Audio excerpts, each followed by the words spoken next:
let's talk about one last thing on my mind, and it came out in the news this week.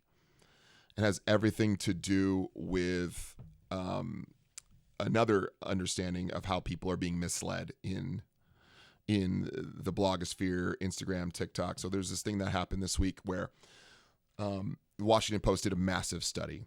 And there was something going on recently where you saw how all of a sudden all these Instagram and TikTokers were talking about aspartame and how good aspartame was and how good diet soda was. Coke, Pepsi, it's so wonderful for you. Oh my gosh, this is great. Oh my gosh, you should drink Pepsi, you should drink Coke.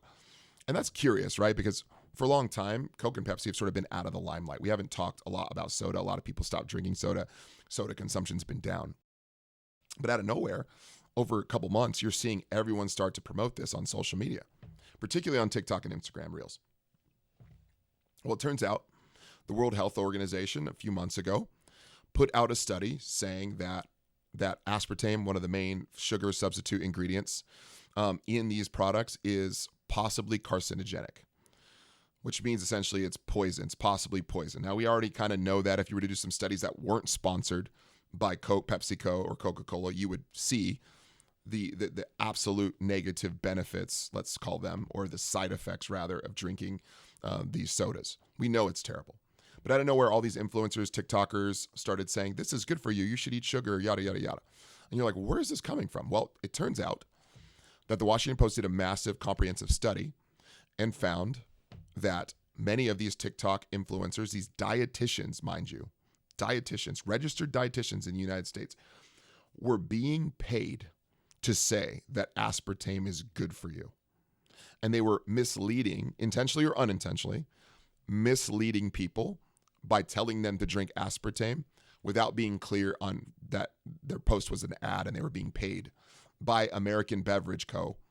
American Beverage, one of the large companies related to PepsiCo and Coca-Cola. The hilarious thing in many of these posts is that many of them would cite studies saying, it's all bogus that people are saying aspartame is not good for you. Look at these studies. Most of those studies were also bought and paid for by Coca-Cola and Pepsi to promote the benefits of aspartame. So they tell you that World Health Organization's findings that aspartame is bad for you are bunk because of studies by PepsiCo and Coca-Cola that it said it's good. Okay, I know a lot of people don't trust the World Health Organization and, whatever. But your two sources here are the World Health Organization or Coca-Cola and Pepsi themselves saying, you should buy our products because we said it's good, because we paid for studies to promote our products.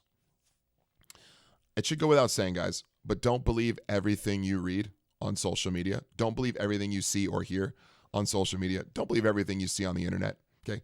The internet is full of lies, including this podcast. You need to go double check your facts. Okay. Chronic disease is rampant in the modern West, absolutely rampant. Now, chronic disease essentially is a disease that lasts over a long period of time. And many of the most common chronic diseases that we experience today are lifestyle induced. Now, this means that we ourselves have caused these diseases, right? With diet, with exercise, lack of exercise, lack of diet, a lack of good nutrition, lack of not lifestyle choices, positive lifestyle choices. Whether aware of it or not, we're causing many of these chronic diseases. And many of you have these. Think about it. Hypertension, high blood pressure, prehypertension, heart attacks, strokes, other heart problems, type 2 diabetes, obesity, Alzheimer's, dementia, autoimmune conditions, all sorts and kinds, many forms of cancer. These are chronic diseases. Many of us suffer from these. Many of us have sort of divided their importance from our behaviors and lifestyles to chalking it up as, oh, well, whatever happens to you. Like if you get a chronic disease, that's your fault, right? It just luck of the draw. I'm so sorry to hear that. Rather, it's not your fault. You just got one. Too bad for you, right? Chronic disease is now a defining feature of the modern Western world. And unfortunately, if you look across the landscape of the East, it's now one of our biggest exports. I went to India recently. There's McDonald's, there's Jack in the Box, there's Wendy's everywhere.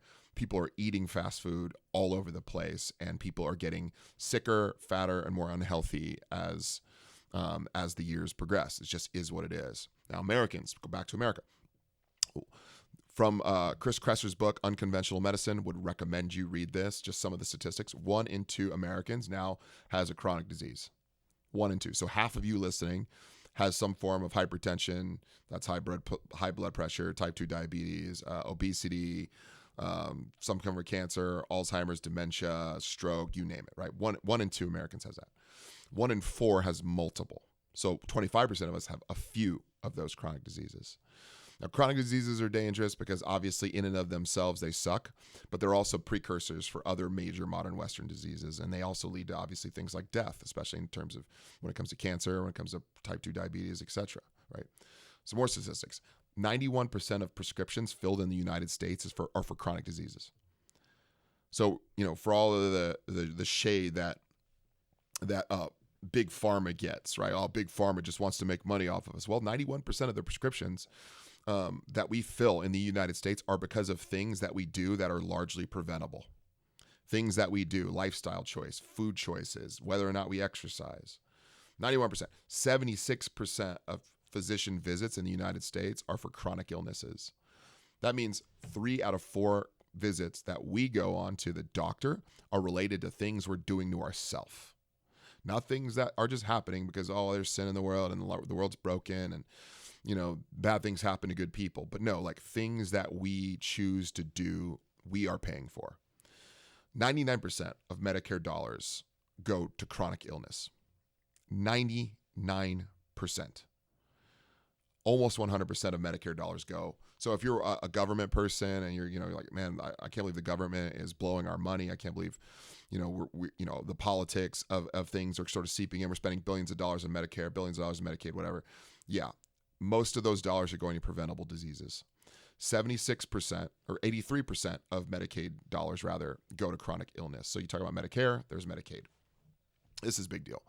Check this one out. Spending on chronic disease worldwide will reach $47 trillion by 2030. In 6 or 7 short years, the world will have spent $47 trillion on chronic disease, things that are preventable.